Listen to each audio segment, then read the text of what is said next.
बहुत बहुत स्वागत है आपका इस नए एपिसोड में। अगर आप फर्स्ट टाइम ट्रैवलर हैं तो ये एपिसोड बिल्कुल आप ही के लिए है, और अगर आप रेगुलर ट्रैवलर भी हैं तब भी आप इस एपिसोड को देखिए कुछ अच्छी जानकारियों के लिए। जो सबसे पहला स्टेप है जो आप अभी यहाँ पे आप देख पा रहे हैं, ये कुछ स्टेप्स हैं बेसिकली राइट फ्रॉम जब आप गेट की एंट्री करते हैं, यू चेक इन, उसके बाद आपका सिक्योरिटी चेक होता है, देन फाइनली बोर्डिंग। और इस एपिसोड में मैं ये भी कवर करने वाला हूँ कि वहाँ पर पहुँचने के बाद आपको क्या करना है, बेल्ट नंबर कहाँ से पता चलेगा, और इनफैक्ट सामान कैसे लेना है, और सबसे इम्पोर्टेंट प्लेन में क्या करना है। तो everything would be there. Start करते हैं। पहला जो स्टेप मैं करने जा रहा हूँ वो है एंट्री, यानी कि गेट एंट्री। अब गेट एंट्री के लिए जो डॉक्यूमेंट्स आप यहाँ पर देख पा रहे हैं, ये डॉक्यूमेंट्स आपको रिक्वायर्ड होंगे, जैसे कि गवर्नमेंट की कोई भी एक फ़ोटो आईडी आपको चाहिए होगी, और ऑब्वियसली एयर टिकट। अब ये प्रिंटेड फॉर्मेट में हो या फिर ERS बेसिकली चाहे इलेक्ट्रॉनिक फॉर्मेट में हो, ये आपको यहाँ पे रिक्वायर्ड होगा। इसके बाद आप यहाँ पे जो सिक्योरिटी पर्सनल्स हैं उनको आप दिखाएंगे। तो आप जैसे कि मेरे पीछे देख पा रहे हैं, यहाँ पे ये लाइन है for entering the airport. Airport में एंटर करते ही जो पहला प्रश्न आपके दिमाग में आता है वो ये आता है कि अब मुझे करना क्या है, और इसका उत्तर देते हैं ये डिस्प्ले बोर्ड्स जो आपके ठीक सामने लगे हुए हैं। इन बोर्ड्स को कैसे समझना है और ये आपको क्या जानकारी दे रहे हैं, चलिए देखते हैं। तो जब भी आप एयरपोर्ट में एंटर करते हैं, जो सबसे इम्पॉर्टेंट चीज़ जो आपको करनी है, step number 2, that is boarding. अब बोर्डिंग करने के लिए आपको एक काउंटर पे जाना पड़ेगा। अब उस काउंटर की इन्फॉर्मेशन कहाँ से लगे, have a look at the board. तो जो बोर्ड डिस्प्ले होते हैं मैं भी आपको दिखाने वाला हूँ, उन बोर्ड्स में देखिए, उसमें एक काउंटर की इन्फॉर्मेशन होगी, वो आप देख सकते हैं। आपको उसी काउंटर पर पहुँचना है। तो अगर आप ये बोर्ड देख रहे हैं तो इस बोर्ड के अंदर जस्ट हैव अ लुक, ये आपकी रोज है, this is your row, you see row J। ये वही रो है जहाँ से आपको आपके बोर्डिंग पास मिलेंगे। तो लेट्स से अगर आपकी फ़्लाइट है दुबई की, टाइम ऑफ डिपार्चर है इसका 4:30 दुबई, एयरलाइंस है emirate, flight EK513, status boarding. अब ये सबसे इंपॉर्टेंट चीज़ है, आपको स्टेटस भी चेक करना है इसमें कि बोर्डिंग है क्या है। बोर्डिंग का मतलब है इसकी बोर्डिंग चल रही है। तो आप जल्द से जल्द रो नंबर J में पहुँचिए और वहाँ पर आप अपनी बोर्डिंग स्टार्ट कीजिए। अगर बोर्डिंग अभी नहीं हो रही है या अभी स्टार्ट होने वाली है तो ये आएगा ओपन, और अगर बोर्डिंग ख़त्म हो चुकी है तो आएगा क्लोज्ड। तो boarding, open, close, delay. Close का बेसिकली मतलब मैं एक बार फिर से आपको बता दूं, क्लोज का मतलब है कि बोर्डिंग ख़त्म हो चुकी है, अब आप बोर्ड नहीं कर सकते हैं, आप लेट हो चुके हैं। ये रो A है, उसके बाद रो B आपको दिख नहीं रही है क्योंकि again this is C, B इसके अपोजिट है, दिस इज A, और B इसके ठीक अपोजिट है, पीछे की तरफ है, A एंड देन B। उसके बाद आप देख रहे हैं दिस इज C, D इसके पीछे, E, G and so on. सबसे इम्पॉर्टेंट चीज़, अगर आपको एयरपोर्ट पे कोई चीज़ नहीं भी समझ में आ रही है तो सर बिल्कुल भी हेजिटेट मत कीजिए। ये पीछे इन्फॉर्मेशन काउंटर्स हैं जो आप देख सकते हैं मेरे। इन इन्फॉर्मेशन काउंटर्स पे आप जाइए, ये जगह जगह पे हेल्प करने के लिए लोग आपके खड़े हुए हैं, ऑफिशियल्स रहते हैं। सबसे बड़ी पहचान होगी आपको ऑफिशियल्स की कि उन्होंने आई कार्ड लगाया होगा गले में। So this is the best thing. आप जाइए, उनसे जो भी आपको चीज़ चाहिए, किसी चीज़ की आपको इन्फॉर्मेशन चाहिए, उनके पास जाइए और पूछिए। बिल्कुल भी टाइम वेस्ट मत कीजिए। और सेकेंडली बात रही, कई लोग हेजिटेट करते हैं बेसिकली कि यार मैं हिंदी में पूछूं, इंग्लिश में पूछूं। तो सर मातृभाषा हिंदी है, हिंदी में कंफर्टेबल रहिए। यहाँ पे हर कोई हिंदी बोलना चाहता, जितना भी एयरलाइन स्टाफ है उसको हिंदी की ट्रेनिंग बाकायदा होती है। They all are Hindi knowing people. तो जब भी हो उनसे जाके आप हिंदी में बात कर सकते हैं, जो भी प्रॉब्लम हो पूछिए, और डेफिनेटली ये लोग आपको गाइड करेंगे। हर एक एयरपोर्ट पे सभी एयरलाइंस के इस तरह के काउंटर्स आपको मिलेंगे जहाँ से आप कोई भी मदद ले सकते हैं। अगेन ये वाले हैं सेल्फ चेक इन कियोस्क। अगर आप सेल्फ चेक इन करना चाहते हैं, आप जानते हैं कि सेल्फ चेक इन किस तरह से किया जाता है। So these are the kiosk for you. थोड़ा सा मैं आपको दिखा देता हूँ इसमें। Again self check in for domestic passengers. यहाँ पे अगर आप जेट एयरवेज में ट्रैवल कर रहे हैं तो आप जेट एयरवेज दबाएंगे, आपका बुकिंग रेफरेंस नंबर, आपका flight number, e ticket number आप यहाँ से देख के आप डाल सकते हैं। अगर आप विस्टारा से ट्रैवल कर रहे हैं तो आप विस्टारा के लिए आप डाल सकते हैं चेक इन। उसके बाद यहाँ पर आप अपना बुकिंग रेफरेंस नंबर जो टिकट पे आपका होगा ये आप देके डाल सकते हैं। ई टिकट नंबर अगर आप डालना चाहें ये डाल सकते हैं। आपका फ्रीक्वेंट फ्लायर का कोड है। या पासपोर्ट डालना चाहे तो पासपोर्ट भी आप यहाँ पे आप नंबर अपना डाल सकते हैं। बोर्डिंग पास अगर आप ऑलरेडी चेक इन कर चुके हैं तो बोर्डिंग पास का कोड भी आप यहाँ पे डाल सकते हैं। इसके अलग अलग काउंटर्स हैं, अलग अलग मशीन्स हैं, कहीं पर भी आप खड़े हो जाइए और आप ये चेक इन कर सकते हैं। तो जो हम इतनी देर से चेक इन कर रहे हैं, सोचा आपको बता दूं चेक इन है क्या। चेक इन एक सिंपल सी प्रक्रिया है कि जिसमें यात्री एयरलाइंस को बताता है कि मैं एयरपोर्ट पहुंच चुका हूं और मैं यात्रा करने को तैयार हूं, और एयरलाइंस यात्री से कहती है कि ठीक है, आप यात्रा करने के लिए तैयार हैं तो लीजिए अपना बोर्डिंग पास और दीजिए हमें अपना सामान। तो यही है check in. So I am going to E and going to do my check in. अब ये स्टेप नंबर 2 है जिसे कहते हैं चेक इन। यहाँ पर भी आपको अपने आईडीज़ देने हैं, अपने टिकट देनी है, और यहाँ से आपको सबसे इंपॉर्टेंट मिलेगा बोर्डिंग पास। सबसे एक इंपॉर्टेंट इन्फॉर्मेशन यहाँ पर ये, अगर आप विंडो सीट चाहते हैं तो आप अपना चेक इन करने से पहले जो एग्जीक्यूटिव होगा उसको आप बता दें मुझे विंडो सीट चाहिए। थोड़ा जल्दी आने की कोशिश करें। अगर आपको विंडो सीट चाहिए तो, और आपने अभी तक बुक नहीं कराई है तो जल्दी आएंगे तो आपके चांसेस विंडो सीट मिलने के ज़्यादा अच्छे हो जाते हैं। तो अगेन बोर्डिंग से पहले जब आप उनको अपना टिकट वगैरह देते हैं, आईडी देते हैं, तो उनको आप ये ज़रूर बताएं कि मुझे विंडो सीट चाहिए। अगर अवेलेबल होगी तो ज़रूर आपको मिल जाए। तो अगर आपके पास सिर्फ हैंड बैगेज है तो हैंड बैगेज के काउंटर्स कुछ एयरलाइंस के अलग होते हैं। इसकी लाइन भी आप देखिए बहुत कम है। सिर्फ आप हैंड बैगेज कैरी करें तो प्लीज़ इस लाइन में जो काफ़ी लंबी आप देख पा रहे हैं इस टाइम, इतनी लंबी लाइंस में ना लग के फटाफट आप हैंड बैगेज की लाइन में आप लग सकते हैं और अपना हैंड बैगेज को चेक इन करा के फटाफट आप आगे प्रोसीड कर सकते हैं। तो हैंड बैगेज और चेक इन बैगेज में क्या अंतर होता है ये मैं आपको समझाता हूँ कि आपकी कार की यात्रा के एग्जाम्पल से। जो भी आप पर्स वगैरह कार में अपने साथ कैरी करते हैं वो आपका हैंड बैगेज या कैबिन बैगेज होता है, और जो आप गाड़ी की डिक्की में रख देते हैं वो आपका चेक इन बैगेज होता है। तो चेक इन करने से पहले बेसिकली एंट्री पर जो भी रोज हैं उस पर भी एग्जीक्यूटिव्स खड़े हैं। कोई आपको कुछ पूछना है, कुछ भी आप हेल्प चाहते हैं तो आप इनसे पूछ सकते हैं। एग्जीक्यूटिव हैं, आप इनसे आप पूछ सकते हैं, he help you. It's time for me to check in, और अहमद मुझे हेल्प करें चेक इन में। अब बेसिकली इसमें जो प्रोहिबिटेड आइटम्स हैं आपको ये बताएंगे, power bank, e cigarette, lighter, coconut, party popper, Segway. थोड़ी देर में आपको बताऊंगा ये सब क्यों प्रोहिबिटेड रहते हैं हैंड बैगेज के अंदर। Hand baggage is the one that you are carrying, but check in baggage is the one जो आप यहाँ पे देंगे। Sharp and liquid items are not allowed. Yes, Ahmad मुझे बता रहे हैं जो प्रोहिबिटेड आइटम्स हैं वो मुझे नहीं कैरी करने हैं इसके अंदर। और बैग जो है 15 kg होता है। हैंड बैग का वेट जो आपको अलावा दैट इज 7 kg। वेट आपको चेक करना है तो यहाँ पे आप देख सकते हैं आपका वेट कितना है।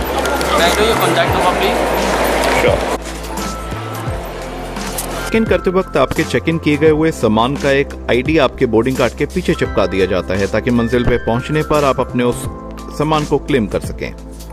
यहाँ एक और बात बतानी आपको बहुत ज़रूरी है कि एयरलाइंस के हिसाब से, एयरलाइंस पे जो एयरक्राफ्ट ऑपरेट हो रहा है उसके हिसाब से, और थर्डली जिस कैटेगरी का टिकट आपने लिया उसके हिसाब से आपके चेक इन बैगेज और हैंड बैगेज की डायमेंशंस और वेट अलग अलग हो सकते हैं। सो मेक श्योर करें कि टिकट खरीदने से पहले एयरलाइंस की वेबसाइट पे जाके आप इन सब चीज़ों को ज़रूर चेक कर लें।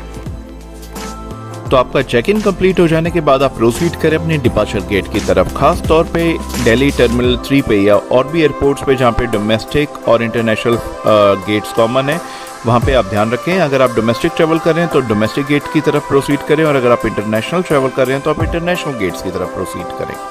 सो I am done with my check in. Check in में जो मुझे बोर्डिंग कार्ड दिया गया उसमें आपको बताया जाता है कि आपका जो बोर्डिंग गेट है वो कौन सा है। फिलहाल मेरा बोर्डिंग गेट अपडेटेड नहीं है तो उन्होंने मुझे नहीं बताया, पता चल जाएगा मुझे। और आपको सीट नंबर बताया जाता है आपका क्या है और आपका टाइमिंग। और मेक श्योर करें कि जो भी डिटेल्स वो आपके बोर्डिंग कार्ड में लिख रहे हैं उसको ज़रूर मैच करें। अब थोड़ा सवाल रहा इस चीज़ का कि जो वेट है कितना होना चाहिए। अगेन 2 तरीके के बैगेज होते हैं, one is check in, one is hand baggage. अब जो हैंड बैगेज है, hand baggage is the one, जैसे मैं अभी ये कैरी कर रहा हूँ, this is my hand baggage. Check in baggage वो है जो मैंने अभी इन लोगों को दिया है। तो जो चेक इन बैगेज है उसका जो वेट है that should be around 15 kg something for domestic flight. फिर भी आप अपना चेक कर लें, टिकट में ये ज़रूर मेंशन होगा कि चेक इन वेट कितना होना चाहिए।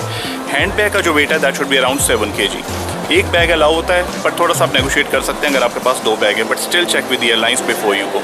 तो अगेन जो है चेक इन और हैंड बैगेज भी मैंने आपको बता दिया क्या रहते हैं, कितना वेट होता है।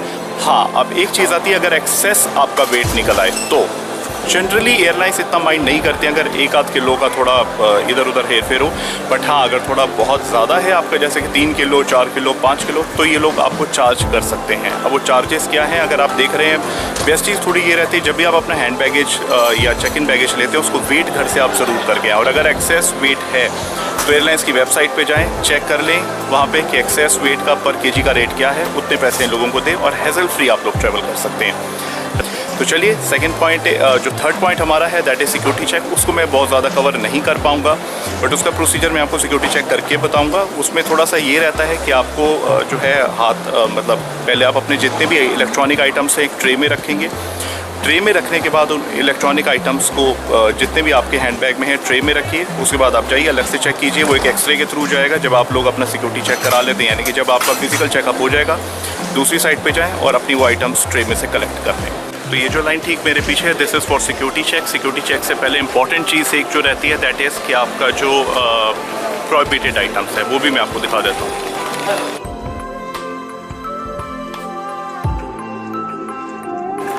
तो once you are done with your security procedure, जैसे कि मैं भी हुआ हूँ, विच इज स्टेज 3 मेरी क्रॉस हो चुकी है, मैंने सिक्योरिटी चेक कंप्लीट कर लिया है। इसके बाद अब आपको आना है अपने फाइनल बोर्डिंग गेट्स की तरफ। तो आप प्रोसीड कीजिए अपनी बोर्डिंग गेट्स पे। वहाँ पे आपके लिए शॉपिंग को भी काफ़ी कुछ है, खाने पीने का भी काफ़ी कुछ है। तो जैसे आपको टाइम स्पेंड करना है वो भी आप कर सकते हैं और लाउंज के अंदर भी जा सकते हैं। सिक्योरिटी चेक कराने के बाद अगर आपके पास टाइम कम है तो जल्दी से जल्दी आप प्रोसीड कीजिए अपने बोर्डिंग गेट्स की तरफ। और अगर आपके पास टाइम है तो एक्सप्लोर कीजिए एयरपोर्ट्स की शॉपिंग फैसिलिटीज, यहाँ पे खाने पीने की फैसिलिटीज और यहाँ पे लाउंज फैसिलिटीज। इन सभी फैसिलिटीज को मैं एक अलग से एपिसोड में कवर कर रहा हूँ, जो कि इस एपिसोड के बाद आप देख सकते हैं। चाहे वो लाउंज हो, चाहे वो शॉपिंग हो या खाना पीना हो, इन सभी एस्पेक्ट्स को मैं कवर करूंगा अपने अपकमिंग एपिसोड्स में।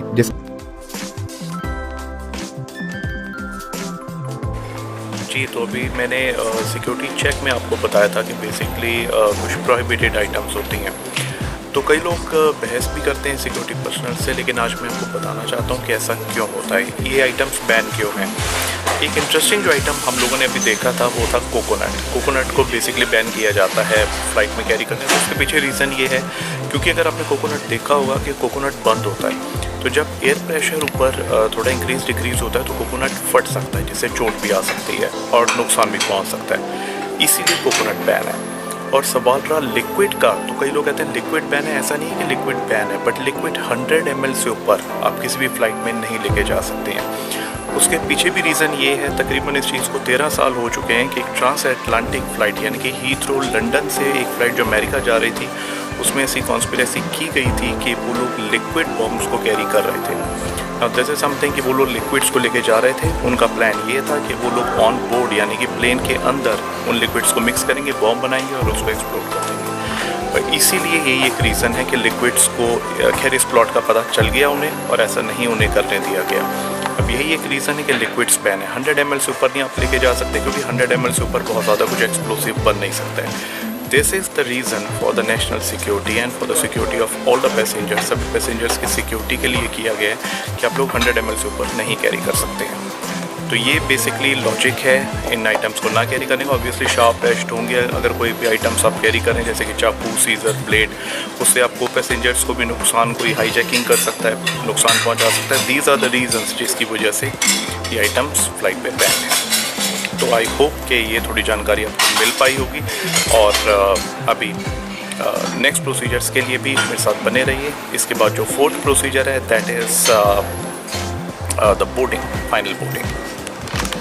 एक और मैंने सोचा आपको एक इम्पॉर्टेंट पॉइंट बता दिया जाए, वो ये है कि जब आप चेक इन कर चुके होते हैं, आप यहाँ पर एयरपोर्ट के अंदर आ जाते हैं, मतलब आफ्टर सिक्योरिटी चेक, बैग अगर आपके पास हैं, भारी हैं, कैरी करने में दिक्कत हो रही है, तो यहाँ पे एक छोटी ट्रॉलीज भी होती है जिनका यूज़ आप कर सकते हैं। दिखा देता हूँ आपको।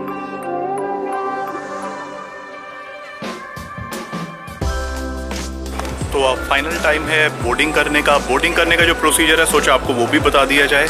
तो यहाँ पर जो गेट्स आपको दिखाई देंगे बेसिकली 27 से शुरू होते हैं डोमेस्टिक डिपार्चर्स के लिए, 1 से लेके 26 तक इंटरनेशनल डिपार्चर्स के लिए, और 27 ऑनवर्ड्स जो है डोमेस्टिक डिपार्चर्स के लिए। तो आप यहाँ देखें, दिस इज़ गेट 29 to 36। अगर आप यहाँ पर देखेंगे ओवर हेयर, तो यहाँ पर आप देखेंगे 2 से 6 मिनट, यानी कि तकरीबन आपको पैदल चलने में 2 से 6 मिनट आपको गेट नंबर 36 तक लग सकते हैं। तो थोड़ा सा ये एक अच्छी इन्फॉर्मेशन है, अगर आप यूज़ करना चाहें तो कि आपको कितना टाइम लगेगा वहाँ तक पहुँचने में, इसका भी दिया हुआ है। और अगर आपको टाइम बचाना है तो ऑब्वियसली ट्रेवलेटर्स हैं, इस पर भी आप चल सकते हैं। तो this is another way out अगर आप जल्दी पहुँचना चाहते हैं तो अपने गेट्स तक। तो किसी भी चीज़ का फ़ायदा उठा सकते हैं, पैदल चलना चाहें तो पैदल चल सकते हैं, नहीं तो ट्रेवलेटर्स पे।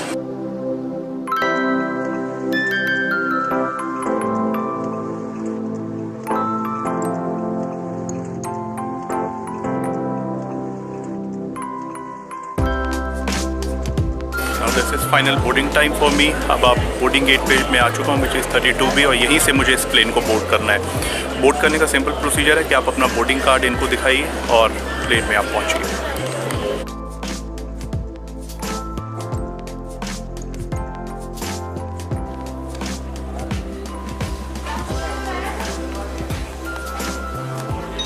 और अब आप जो है बोर्डिंग डन। ये लोग बोर्डिंग पास का एक हिस्सा अपने पास रखते हैं और दूसरा हिस्सा आपको दिया जाता है ताकि आपके पास ये बोर्डिंग कार्ड रहे।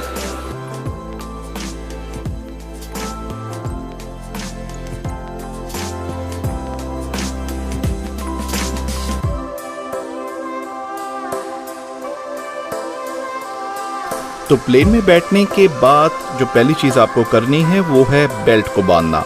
अब बेल्ट को बांधने के लिए एक सिरा आप यहाँ से लें, एक सिरा आप यहाँ से लें और एक सिरे को दूसरे सिरे के बीच में इस तरह से प्लग कर दें। और अगर आपको बेल्ट टाइट करनी हो तो यहाँ से खींच के आप इस बेल्ट को टाइट भी कर सकते हैं। प्लेन में यदि आपको गर्मी लगती है तो ऊपर की तरफ दिए गए इन एयर वेंट्स को आप इस तरह से खोल भी सकते हैं और इनकी डायरेक्शन को भी आप अपनी तरफ कर सकते हैं। तो प्लेन में अगर आप टॉयलेट जाना चाहते हैं तो मेक श्योर करें कि आप इंडिकेशंस देखें, जैसे कि ग्रीन लाइट। इसका मतलब ये है कि ये टॉयलेट फ्री टू यूज है, यानी कि यहाँ पर आप जा सकते हैं। और अगर सेम तरीके से अगर आप रेड लाइट देखें, इसका मतलब ये है कि फिलहाल ये टॉयलेट ऑक्यूपाइड है और इसमें आप नहीं जा सकते। तो इस तरह की इंडिकेशंस भी आप प्लेन में देख सकते हैं।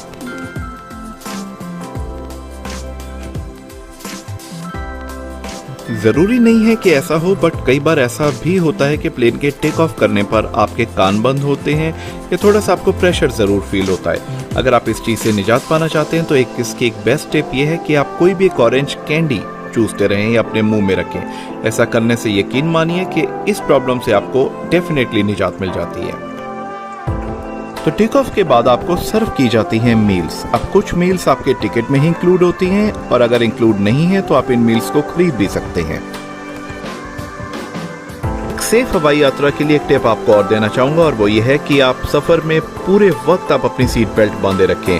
ग्लोबल वार्मिंग जैसे जैसे बढ़ रही है, प्लेन की टर्बुलेंसेस भी उसी हिसाब से बढ़ती जाएंगी और प्लेन्स यकीन मानिए पूरी तरह से सक्षम हैं ऐसी टर्बुलेंसेस को झेलने के लिए, लेकिन आप इतने सक्षम नहीं हैं। तो मेक श्योर करें अपनी सेफ्टी के लिए सीट बेल्ट हमेशा बांधे रखें और यकीन रखें कि आपका प्लेन पूरे तरह से सक्षम है इन सबको झेलने के लिए और इस प्लेन को जितनी मर्जी टर्बुलेंस हो कुछ भी नुकसान नहीं हो सकता। तो निश्चिंत होकर सफर करें। और फाइनली जब आप लैंडिंग कर रहे हो तो मेक श्योर करें कि आपके विंडो शेड्स खुले हुए हों और आपने सबसे इंपॉर्टेंट सीट बेल्ट बांधी हुई हो और जब तक आपको कहा ना जाए तब तक आप बिल्कुल भी खड़े ना हो और अपनी सीट पर ही बैठे रहें। इस तरह से इन सभी नियमों का पालन करते हुए आप अपनी हवाई यात्रा को बहुत सुरक्षित और मजेदार बना सकते हैं। और फाइनली लैंड होने के बाद आपको एयर ब्रिज के थ्रू या एक बस के थ्रू आपको अपने गंतव्य एयरपोर्ट पे ले जाया जाएगा।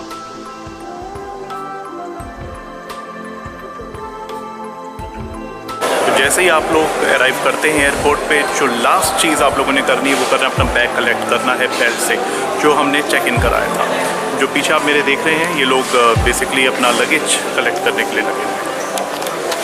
जब भी आप प्लेन से उतरेंगे या प्लेन को डिबोर्ड कर रहे होंगे उसी वक्त आपको बता दिया जाएगा कि आपका बैगेज किस बेल्ट नंबर पे अवेलेबल होगा। नहीं तो आप ये चीज पूछ भी सकते हैं उनसे। तो जो भी बेल्ट नंबर हो वहां पे पहुंचिए और अपने बैगेज को वहां से आप कलेक्ट कर सकते हैं। आप यहाँ पर देख पा रहे हैं फ्लाइट इंफॉर्मेशन डिस्प्ले हो रही है और बेल्ट का नंबर डिस्प्ले किया जा रहा है। तो इसी तरीके से आप बेल्ट फाइंड कीजिए और अपने सामान को लीजिए। तो उम्मीद करता हूँ कि आपको एपिसोड ज़रूर पसंद आया होगा और फर्स्ट टाइम फ्लायर्स के लिए जो स्पेशल ये एपिसोड मैंने डेडिकेट किया था, आपको जो भी ज़रूरी जानकारी है ज़रूर मिल पाई होगी। और यदि फिर भी आपके कुछ प्रश्न हैं तो आप मुझे नीचे कमेंट सेक्शन में लिख सकते हैं, मैं उनका जवाब देने की पूरी कोशिश करूँगा।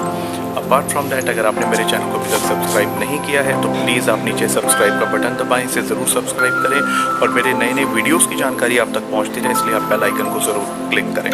तो ट्रैवल, फूड और शॉपिंग वीडियोस के लिए आप ज़रूर सब्सक्राइब करें द एक्सप्लोरर राज। और मैं जो वीडियोस डालता हूँ मेरी फ्रीक्वेंसी होती है Tuesday, Thursday and Saturday approximately 2 PM या 9 PM। तो जल्दी मिलता हूँ नए वीडियोस के साथ आपसे। तब तक के लिए do take care and best wishes. आपको बहुत सारा मनोरंजन और जानकारी देने वाले फूड, शॉपिंग और ट्रैवल वीडियोस को देखते रहने के लिए इस सब्सक्राइब बटन को जरूर क्लिक करें और हमारे चैनल को जरूर सब्सक्राइब करें और इस बेल आइकन को जरूर क्लिक करें ताकि आने वाले एपिसोड्स की जानकारी आपको मिलती रहे और ये आपसे मिस ना हो। तो देखते रहिए द एक्सप्लोरर राज।